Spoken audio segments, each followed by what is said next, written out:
நான் பண்ண தப்ப ஃபஸ்ட்டு தயவுசெய்து யாருமே பண்ணிறாதீங்க. ஏன் இப்படி சொல்கிறேன்னா, மானாமதுரையில பசுமை மாரத்தான் போட்டி நடந்துச்சு. சூப்பரா இருந்துச்சு.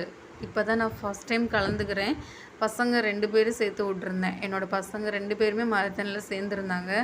அப்போ வந்து நான் நினச்சிருந்தேன், நம்ம ஒரு ஆள் போதும், பின்னாடி போய் என்ன செய்ய போகிறோம்?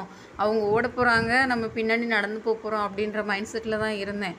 ஆனால் அதுக்கப்புறம் தான் ரியலைஸ் பண்ணேன். கொஞ்சம் தூரம் ஓடுனோடனே குழந்தைங்க ஒரு சில குழந்தைங்க விழுந்து அடிபட்டு, ஒரு சில குழந்தைங்க வந்து அப்படியே நின்றுதுங்க, ஸ்டக்காகி நின்றுதுங்க. தண்ணி தாகமாக இருக்குது. ஆனால் வழி எல்லாத்துலேயுமே தண்ணி கொடுத்துட்டு தான் இருக்கிறாங்க பாட்டில்ஸில். இருந்தாலுமே நம்ம குழந்தைங்க ரொம்ப குட்டி குழந்தைங்க அழுக ஆரம்பிச்சிருங்களோன்ற ஒரு பயம் வேற வந்துருச்சு. ஐயோ! இப்போ நம்ம ஒரு ஆள் தான் இருக்கிறோம். ஆனால் 2 பசங்க எப்படி நம்ம சமாளிக்கிறது? அது இல்லாமல் கண்ணுக்கு எட்டுன தூரம் குழந்தைங்களே காணோம். அவ்வளோ தூரம் அவங்க ஸ்பீடாக ஓடிக்கிட்டு இருக்காங்க. அவங்களுக்கு ஈடு கொடுத்து நம்ம ஓடவே முடியல. அதுக்கப்புறம் என் பசங்க 2 பேரும் எங்கன்னு தேடுறதுக்கே ரொம்ப நேரம் ஆயிடுச்சு. என் ஹஸ்பண்ட் எதர்ச்சியா என்ன பண்ணுற அப்படின்னு ஃபோன் பண்ணதுக்கப்புறம் தான் சொல்கிறேன், பாப்பா தம்பியை காணோம் அப்படின்ட்டு.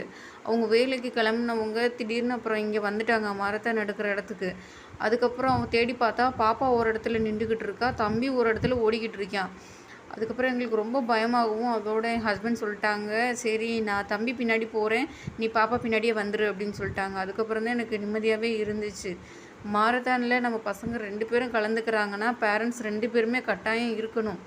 இல்லைன்னா அவங்களுக்கு தாகம் எடுக்கும்போது தண்ணி கொடுக்குறதுக்கோ, இல்லை அவங்க ஓட முடியலைன்னா இப்போ கையை பிடிச்சி கூட்டிகிட்டு வர்றதுக்கோ